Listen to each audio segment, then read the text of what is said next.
అందరికీ నమస్కారం. ముఖ్యంగా యావత్ భారతదేశానికి, యావత్ ప్రపంచానికి ఇంటర్నేషనల్ యోగా డే శుభాకాంక్షలు. నేను మీ కొమ్ము కేశవరావు, మానుకోట, ఎక్స్ సర్వీస్‌మెన్. మిత్రులారా, ఈరోజు ప్రపంచ యోగా దినోత్సవం. యోగాను ముఖ్యంగా మన పురాణాలలో చూసుకుంటే శివుడు చేసే శివతాండవాన్ని యోగాగా కూడా కీర్తించవచ్చు. ఆ తర్వాత యోగాను ప్రచురణకు తెచ్చిన పతాంజలి గారు యోగాకు పెద్ద గురువు.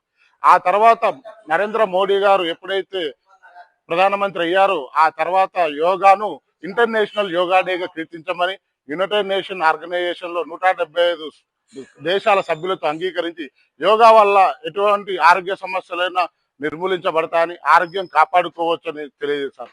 ఈ సందర్భంగా మన భారతీయులం యోగాకు పుట్టినటువంటి మన భారతదేశంలో ఉండటం వల్ల ఈ యోగా ద్వారా ఎన్నో ఆరోగ్య సమస్యలు మనం తగ్గించుకోవచ్చని తెలుసుకోవాలి. ముఖ్యంగా మనం చూస్తే ఒక్క పూట తినేవాడు యోగి, 2 పూటలు తినేవాడు భోగి, 3 పూటలు తినేవాడు రోగి. సో మనము రోగంగా ఉండాలంటే 3 పూటలు తినడం అన్నది జరుగుతుంది. మనకు ఆరోగ్యంగా ఉండాలంటే 3 పూటలు తగ్గించుకొని 2 పూటలు తింటూ యోగాకు ఇతర శారీరక వ్యాయామాలు చేసి మన ఆరోగ్యాన్ని పెంపొందించుకోవాలని ఈ మీడియా ద్వారా నేను మీకు తెలియజేస్తున్నాను.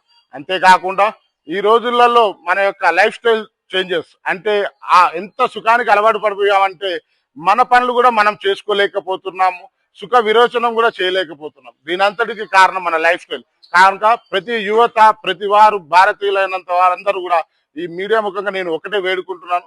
ముఖ్యంగా మీ యొక్క అవసరాలు, మీ యొక్క పనులను మీరు చేసుకోగలిగితే ఆరోగ్యం మీ చేతిలో ఉన్నట్టు. కనుక ఆరోగ్యం మీ చేతిలో ఉంటే మీరు దాచుకున్నటువంటి ఏ ఆదాయమైనా మీ దగ్గరే ఉంటుంది. ఒక్కసారి కరోనాలో చూసుకుంటే కోట్ల ఆస్తులు ఉన్న వాళ్ళు కూడా కటిక పేదలయ్యారు. సో ఆరోగ్యం ఎంత ఇంపార్టెంటో మీరంతా గుర్తించుకోవాలని కోరుతూ జై హింద్, జై భారత్, భారత్ మాతాకి జై.